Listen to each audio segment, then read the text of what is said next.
Good afternoon, everybody. Let's take a look at your headlines on this Tuesday afternoon. An argument turns deadly in Mobile. Plus, a local councilman in Florida is resigning. And Florida is set to carry out its 19th execution. Those stories and more on News 5 Now.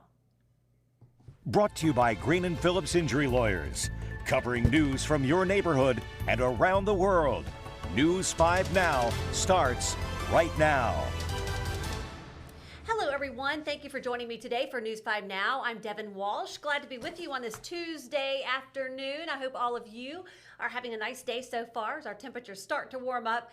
Be aware, though, we might get some rain showers starting late in the day tomorrow.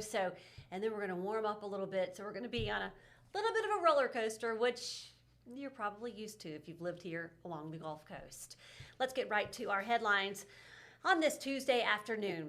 Our big stories. Number 5, the 19th execution in Florida is set for Thursday. Frank Walls is set to be put to death by lethal injection after spending 38 years on death row.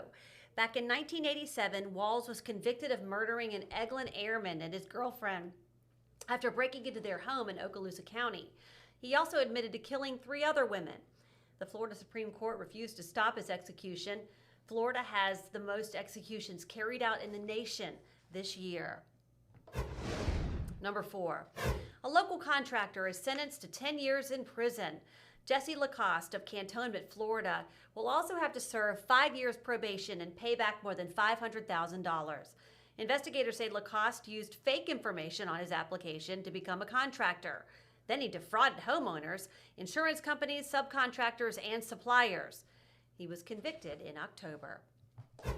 Number 3, a Crestview City Councilman is resigning at the end of this year. City officials say Ryan Bullard is resigning due to professional and personal obligations, and that health was also a factor. Bullard has represented South Crestview on the City Council since 2022. Applications for his seat are now open and must be submitted by January 2nd. Number 2, a deputy opening fire after a crash involving a stolen car. The car crashed into a light pole in Escambia County, Florida, between Norris and Coons Avenue. At last check, 2 people were in custody and deputies were still looking for a third. According to the sheriff's office, no one was hit by gunfire. Deputies say they found guns in that stolen car. And number 1. One man is dead after being found stabbed at a home in West Mobile. Police say 2 men got into an argument and then a fight that ended with one of them dead.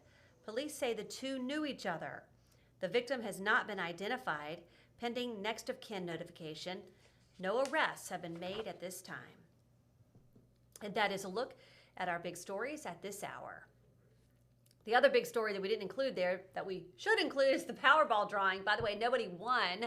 And so now the jackpot is up to $1.25 billion. $1.25 billion. The next drawing is tomorrow night. So just keep that in mind. If you're in Florida or Mississippi, maybe you pick up a ticket and dream.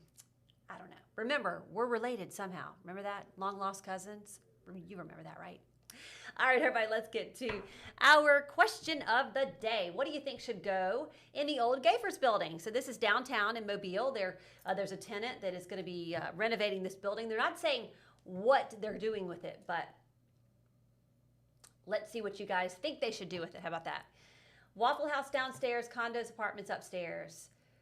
Jerry Bates, City Hall. Jerry, you might be onto something. Homeless shelter, give the panhandlers a place to live. Mardi Gras organizations should buy it and have their balls there and the rest of the year rent it out to parties and weddings. A wrecking ball, says Patricia. Well, it sounds like they are going to pretty much be putting a wrecking ball through it, but it's a historic building, so I don't think they can completely demolish it. Let's see here. Bring Gafers back, says Amanda. I know, I used to love Gafers. Anything that generates revenue. A skating rink, a bowling alley, a family place, says Chris. Gafers, Gafers, Gafers. A ballroom with a restaurant, a plasma clinic, a music store. All right, so you guys have a lot of ideas of what should be done with the old gafers. Some of you are just being silly, so I didn't read some of your comments. But if you want to go read them, you can. All right, now it's our poll of the day. Do you think there are enough cold weather shelters in the area? Do you think there are enough cold weather shelters in the area? Yes, no, or no opinion?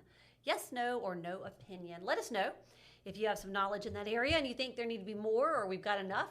Let us know what you think. And if you would like to participate, just go to WKRG.com or WKRG's Facebook page, and you will see where you can comment on our question or the poll.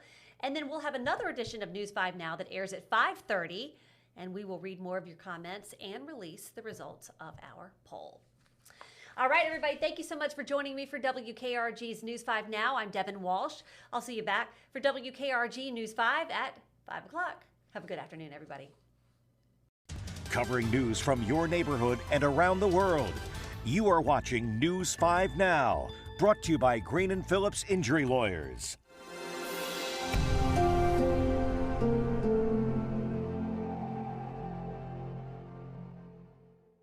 In the courtroom, the judge knows best, and this judge does too. If you've been hurt in a wreck, you need a law firm that knows the system and how it works. I'm attorney David Green. Call or come by anytime. You never need an appointment.